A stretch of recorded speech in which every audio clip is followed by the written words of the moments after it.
of common mycelial networks, which a lot of people refer to as the Wood Wide Web. So as Greg said, I am Willow AbshireSims.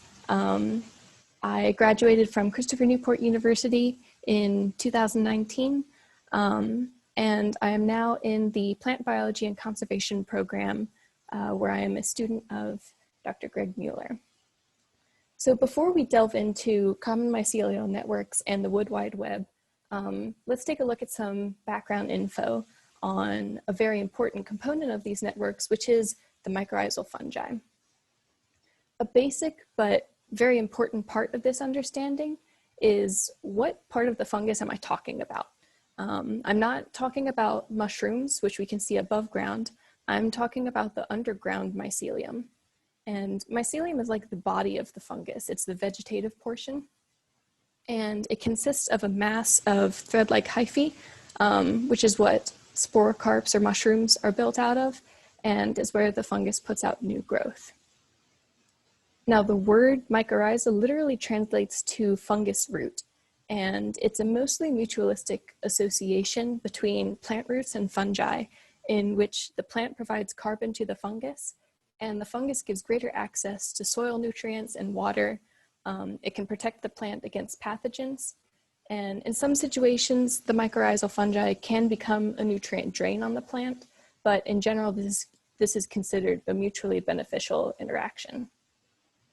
It's estimated that approximately 90% of vascular land plants associate with mycorrhizal fungi, and there are several major types of mycorrhizal fungi, which are ectomycorrhizal fungi, arbuscular mycorrhizal fungi, orchid mycorrhizae, and ericoid mycorrhizae. One of the most well-known and widely distributed types of mycorrhizal fungi are arbuscular mycorrhizal fungi. The hyphae of these fungi enter the host plant cortical root cells, where they form distinctive structures known as arbuscules and vesicules. These are sites of exchange between the host plant and the fungus. This image on the right shows the highly branched structure of an arbuscule. They associate with a majority of land plants, and they're all found in the phylum Glomeromycota. Arbuscular fungi do not form visible sporocarps, and instead they produce thick-walled spores on hyphae outside of the root. Another major type of mycorrhizal fungi, and the type that my research focuses on, is ectomycorrhizal fungi. The hyphae of ectomycorrhizal fungi do not enter host plant cells, and instead they form a distinctive structure known as a Hardig net between the cells of the root, which is a site of exchange between the fungus and the host plant, like the arbuscules in arbuscular mycorrhizal fungi. Hyphae also forms a sheath over the root tip, which will also often change root tip morphology of the plant. This image in the top right shows the Hardig net under a microscope, with the darker fungal cells growing in between the plant cells but not entering them. The bottom photo shows ectomycorrhizal root tips. Ectomycorrhizae associate with certain woody trees and shrubs, and examples can be found in the families listed here as well as others. It's estimated that there are well over 10,000 species of fungi that form ectomycorrhizae, and ectomycorrhizae also produce visible sporocarps, some of which are highly valuable food resources. So here are some ectomycorrhizal sporocarps that you may have eaten or may wish to eat if you get the chance. So now that we have some background knowledge, let's look into the mycorrhizal phenomenon known as the common mycelial network. The mycorrhizal fungi that associates with one plant is not limited to just that plant. It can extend mycelium out through the soil and infect the roots of another plant as well, which then connects those two plants into a common mycelial network. These networks can occur over large spatial spans, like in a forest, or they can occur just between two plants, like a host plant and a mycoheterotroph. Within these networks, nutrients and signal molecules can transfer in between neighboring plants. Common mycelial networks can be formed from arbuscular mycorrhizal fungi or ectomycorrhizal fungi. Common mycelial networks formed by arbuscular mycorrhizal fungi may be important for prairie stability, and common mycelial networks formed by ectomycorrhizal fungi tend to occur in forests. And these forest networks are commonly known as the Wood Wide Web. Most studies regarding common mycelial networks occur on relatively small scales, where they involve transfer between two seedlings or transfer between a hub tree and surrounding seedlings. Fungi can be a really mysterious topic, and the idea of trees talking to each other via fungi has led to some misconceptions. Some of these misconceptions involve exaggeration or extrapolation of current data. Many misconceptions also involve anthropomorphism, where we assign human feelings and intent to non-human entities. The idea of the mother tree may just be an indication of kinship, but it also evokes the idea of nurturing and motherly love. A lot of these misconceptions come from well-meaning but inaccurate metaphors. Metaphors can be a helpful tool for helping us understand unknowns, but it can also lead to misunderstanding when it's presented without an explanation or disclaimer. Here are some examples of some potentially misleading headlines of articles from various sources, including the BBC, Science, The New Yorker, and others. So why am I studying this? Well, for one thing, on a personal level, I basically grew up in the woods. I think it makes sense for me to return to the woods in my research. As many people are, I was also inspired by the anecdotal accounts of common mycelial networks in books like The Secret Life of Trees and Mycelium Running. This subject is also the perfect intersection of two passions for me, botany and mycology. On a larger scale, it's also a bit of an understudied topic that I hope I can contribute to, and I think it's a really important research topic for understanding forestry and forest ecology, especially in temperate zones. Now let's jump into the Wood Wide Web. The Wood Wide Web is a popular term used to refer to common mycelial networks in a forest setting. It's sometimes used as a synonym for common mycelial networks, but not all common mycelial networks are a Wood Wide Web. This terminology ignores networks not formed in forests, like those found in prairies or between desert plants. Like the metaphors described before, it also evokes an image that may not be accurate, like a giant forest superorganism, and the popular interpretation of the term is not supported by current data. A highly influential paper in understanding large-scale common mycelial networks is Architecture of the Wood Wide Web by Baylor et al. In 2010. This study used tree and fungal DNA from soil cores to map a common mycelial network of two Rhizopogon fungal species, incorporating 67 Douglas fir trees of varying ages. This established that the structure exists at a large scale, but this study did not assess large-scale functionality. It connected different age cohorts of trees, showing that network access isn't something that's limited to just seedlings or just mature trees.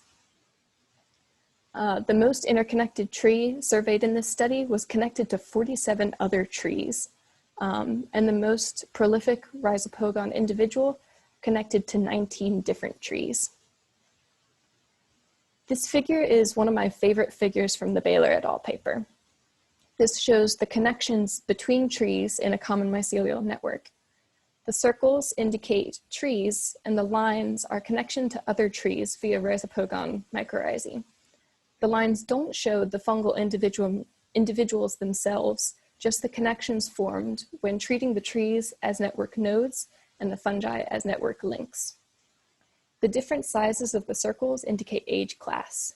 These larger trees are the oldest trees, and the small yellow circles are the youngest trees.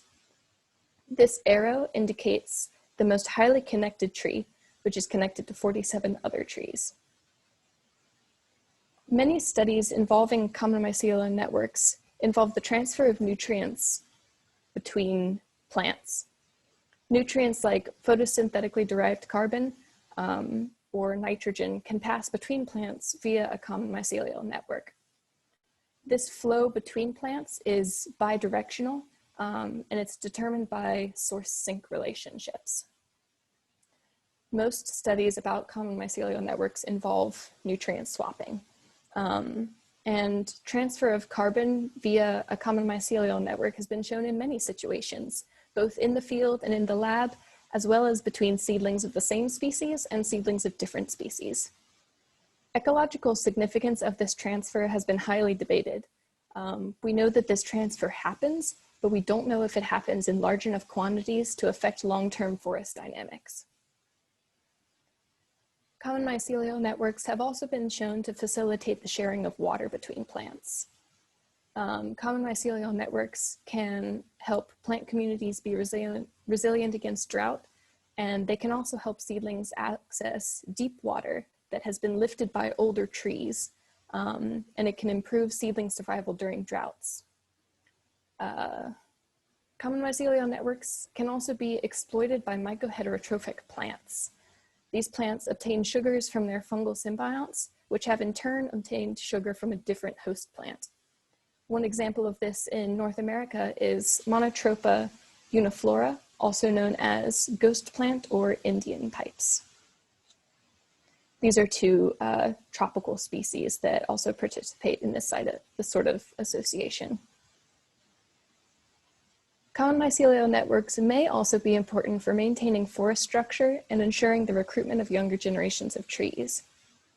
Access to a common mycelial network may improve seedling recruitment, which may help facilitate a population of varying ages. And common mycelial networks between two different species of trees may help facilitate succession in mixed forests. Recently, a few studies have been performed looking at how genetic relatedness affects interactions via a common mycelial network, namely the exchange of nutrients. In these studies, more carbon was passed to related seedlings than to unrelated seedlings. Suzanne Simard, the head scientist of this study, interprets this as a preferential treatment based on kinship, in which plants preferentially send carbon to their close relatives in order to further their genetic success, like someone choosing to send more grape juice to their sibling's straw than a stranger's straw. Merlin Sheldrake, another scientist who studies common mycelial networks, interprets this as the result of more similar mycorrhizal symbionts due to more similar genetics. Siblings may share more mycorrhizal symbionts than non-siblings due to similar genetics, leading to a higher transfer capacity, like siblings sharing 5 straws to send grape juice instead of a single straw you share with a stranger. Recently, studies have started to shift away from focusing on nutrient exchange and are looking into how common mycelial networks may facilitate communication between plants. Plants can communicate using signal molecules, among other things, which are released into the air or into a common mycelial network. These signal molecules can pass between plants via the common mycelial network, and defense signals which are passed in this manner can warn other plants, which allows them to prime defensive compounds in preparation of an herbivore attack. A 2015 paper by Song et al. Examined this communication via a common mycelial network. The defoliation of seedlings triggers the release of defense signals, which were found to pass through a common mycelial network between Douglas fir and ponderosa pine. Reception of the defense signals elicits an enzymatic response in the receiver plant, and this study set a precedent to use enzymes as a signal proxy rather than sampling for the distress signal itself, which is an approach that I will be using in my study as well. Through the use of root barriers and prevention of aerial spread, the team of researchers was able to conclude that the mycelial network was the most likely signal pathway, rather than other soil pathways or aerial spread. But why can't we just go out and test on these trees in the field to see once and for all how they function? Well, large-scale studies are difficult to orchestrate. Many studies involve pulse labeling with heavy carbon, which would be very difficult with mature trees. The heavy carbon load required for pulsing a large tree would also be inefficient and expensive. Unfortunately, small-scale studies may not accurately reflect natural conditions. Saplings and mature trees may not utilize common mycelial networks in the same way.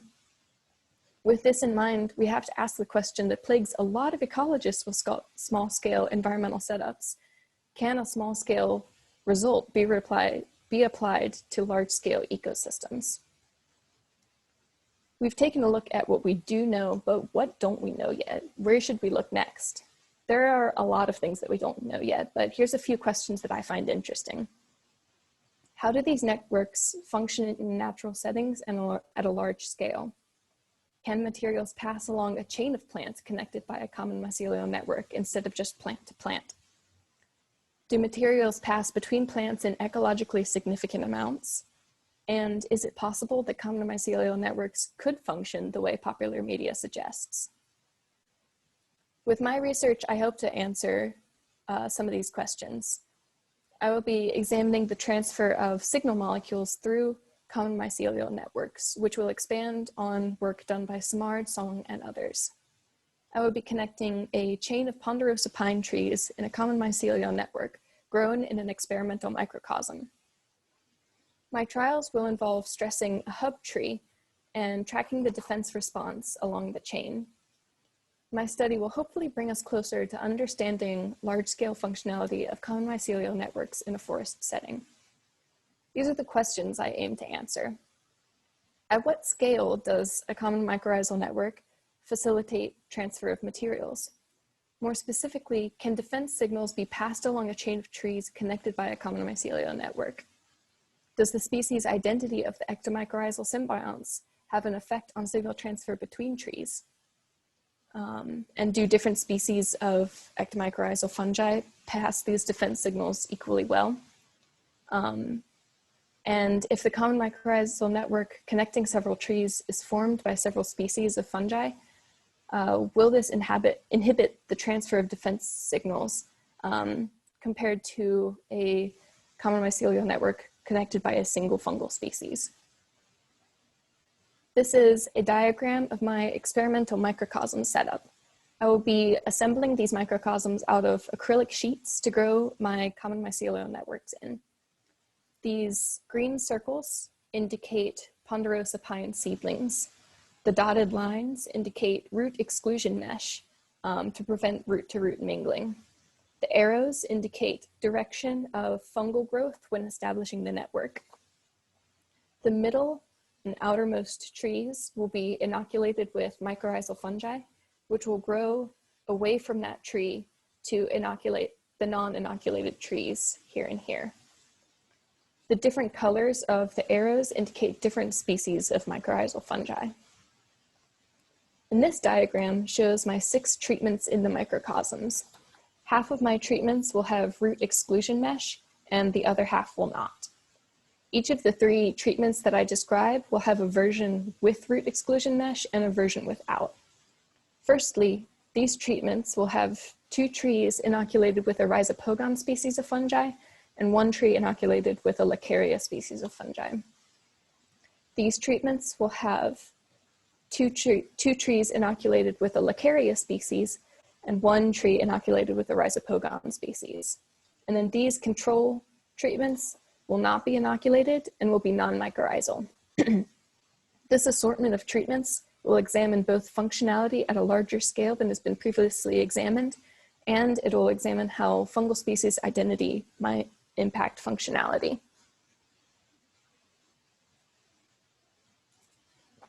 The following are the next steps of my research. To set up my study, I will be preparing the seeds, fungal cultures, and microcosms. I will then plant the seeds into the microcosms and inoculate them with the proper fungal treatment. The seedlings and networks will grow in a controlled growth chamber for a period of 4 to 6 months, after which I will perform the stress trials and the enzyme assays. My expected data is going to be in the form of enzyme assays of several enzymes involved in the defense priming of plants. As plants receive the defense signal, activities of defensive enzymes should increase. According to results from previous studies, we know transfer should occur between 2 trees, but transfer to a 3rd tree is unknown. This is a figure from the Song et al. Paper showing their enzyme assays. We're going to focus on this area highlighted with a red box. This is the activity of a defensive enzyme across different treatments 72 hours after defoliation or the stressor. This is enough time for the stress signal to pass to the other tree and for the other tree to react. So let's zoom in a little. Here is the isolated block of bars at 72 hours. Let me draw your attention to the 2 bars highlighted in a red box. The taller bar shows the enzyme activity of the receiver tree with root exclusion mesh, which means that it was connected by a common mycelial network. The shorter bar shows the enzyme activity of the receiver tree with a hyphal exclusion mesh, which means it was not connected by a common mycelial network. The taller bar is significantly higher, which indicates that a stress signal was being passed between the trees via the common mycelial network. So what are the implications of what I might find? If I find that the signal doesn't pass along the chain, that may indicate that these networks don't function on a larger scale like people think, or it may indicate that my methodology was flawed. If I find that the signal does pass along the chain, that could have really interesting implications for forest communities and forest ecology, and it will indicate that larger scale functionality may be possible. Either way, my results should lead to more answers and more questions about large-scale functionality of common mycelial networks. If these networks are found to be functional at a large scale and important to the ecosystem, it could change the way we approach forestry and logging. This knowledge may also help us understand how forest ecosystems may react to climate change. Any questions?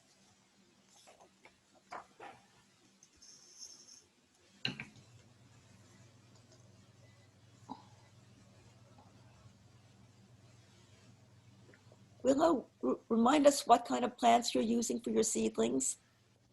I'm going to be using ponderosa pines,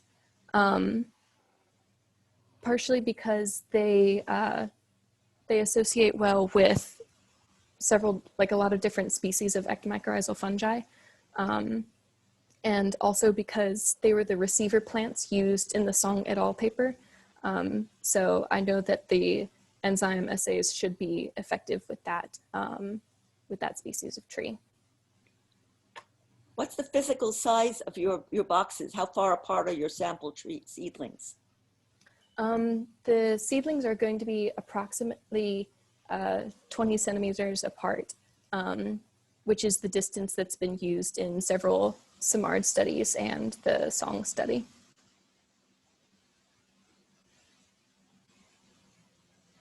Jeff has a question in the chat. Why not use a single type of mycorrhizal fungi?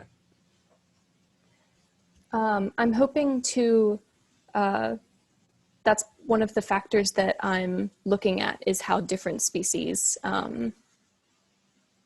work in this system. And so a lot of previous studies have just used forest soil. And so they don't really know which specific species of fungi are being used. And by inoculating, I can control what species are being used.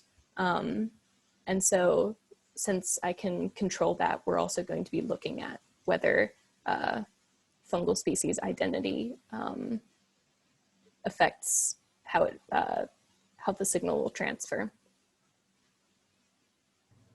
Hi, where will you be doing this study? Will it be outdoors or in a greenhouse or in Illinois all year round, or what's? It's going to be in controlled growth chambers at the Botanic Garden. How much time will you give it? I'll be growing them for about 4 to 6 months. That's how long previous studies have let the pine seedlings grow for. I was curious if the soil is native soil that you're using, or is the soil also introduced into your grid like a specific soil? Yeah, I'll be using a sterile growing medium to avoid other potentially weedy mycorrhizas from interrupting the network. So yeah, I'll be constructing my soil mix. Nick asked a question about can we receive updates on the experiment's progress, but my thought is, will you come back and tell us what happened with your experiment? Yeah, I could do that. That'd be great. I remember, this is just stuff I've picked up coming to meetings over the years, but there were people who were trying to, like, say, grow pine somewhere. I use the tropics just as an example, but because some of the mycorrhizal relationships the pine trees had were not present with other trees, they just couldn't function. Have you seen that in your literature? Yeah, I've seen, I haven't seen that as much in relation to common mycelial networks specifically, but I've seen that a lot with mycorrhizal fungi more broadly, where species of plants that rely on mycorrhizal fungi for nutrient access, their growth is really stunted when they don't have access to those species of fungi that are in their native soil. And actually, like, to such a degree that that's become a part of some forestry practices, is just to automatically like inoculate them with mycorrhizae because they grow so much better. Hey, Willow, did you mention how you're doing the stress, what you're doing for the stress? Oh, I don't think I did. I'm going to be defoliating the tree. I'm going to be snipping needles off the tree to simulate herbivory stress. So how are you gonna test like the results in the other trees within the box? Like how are you gonna know that there's a reaction? That's what I'm going to be using the enzyme assays for. I don't get that part. Yeah, so when a plant releases these stress signals in response to, in this case, herbivory stress, so the herbivory triggers the release of the stress chemical, and then the stress chemical triggers the activity of these enzymes, and the enzymes are used to prime the plant to make it either less palatable to herbivores or something like that.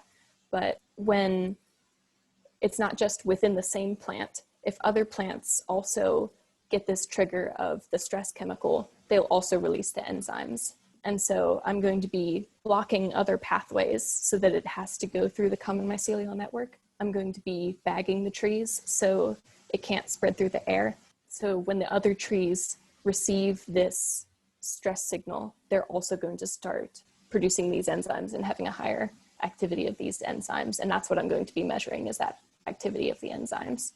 Yeah, and like that one figure where the bars were increasing over time, that's as the signal is being passed to the other tree, those enzyme activities are increasing, and that's what I'm going to be measuring. How do you measure the enzyme activity in the trees? I'm going to be sampling leaf tissue and performing enzyme assays. I have chemical protocols to follow with that, with preparing it and then putting it in a spectrophotometer. What kind of, like, when you're taking the foliage off one tree, how quickly, if there is communication between the trees, like how long do you think it would be for the neighboring one to possibly show a reaction? Yeah, I'm not exactly sure how long it'll take to get to the third tree, but based on the methodology of that Song et al. Paper, it should be about 72 hours before we see spikes in the second tree. Okay, well, Katie asked, what kinds of methodological problems did you come up against before settling on your current methodology? The experimental setup specifically went through several iterations before landing on this one. We had thought of a concentric ring design at first, where the hub tree that we stress would be in the center, and then we would have rings of trees emanating outwards.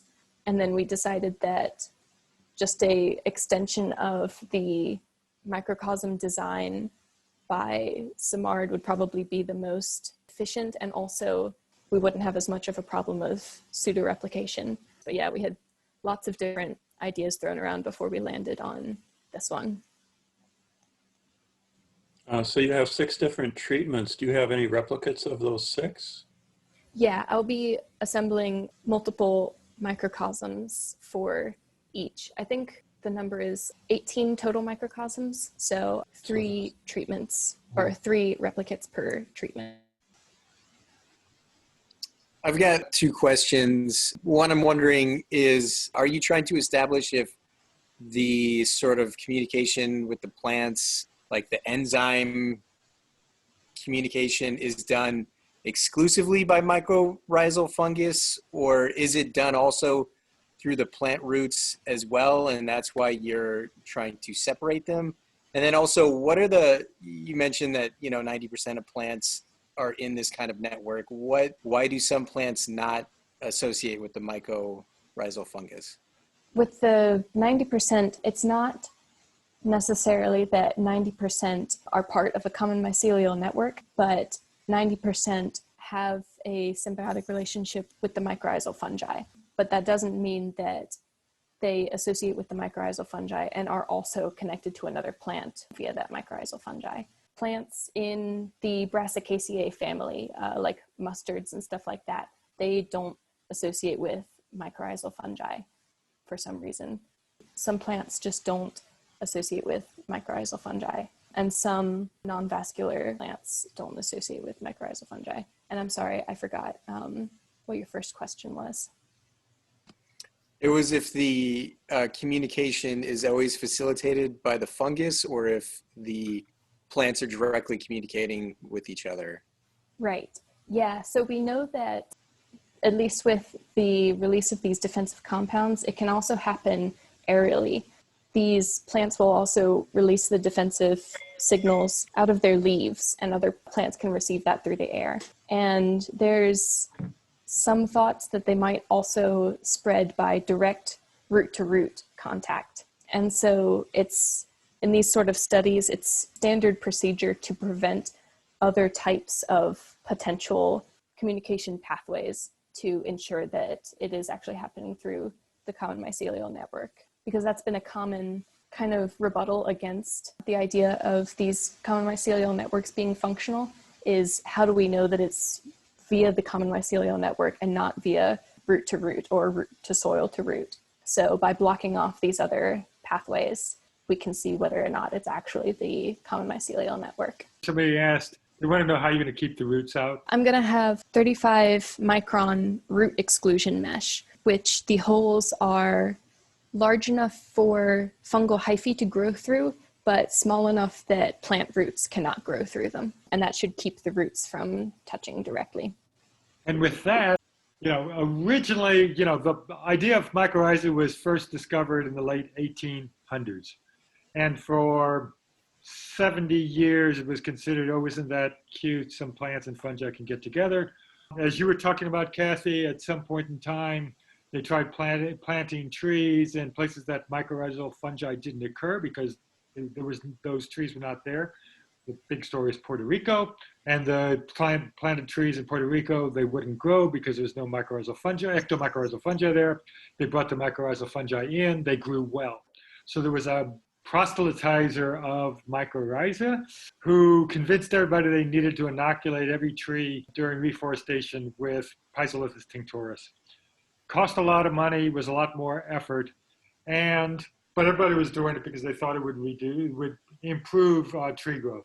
With a bit of time, they found out that it didn't, so the pendulum swung the other way, and people said, oh no, we're not going to inoculate trees. And now we know that it depends on the situation. If there was, if it's a really big deforestation area, or there is some other reason that the mycorrhizal fungi aren't available, then you inoculate the trees.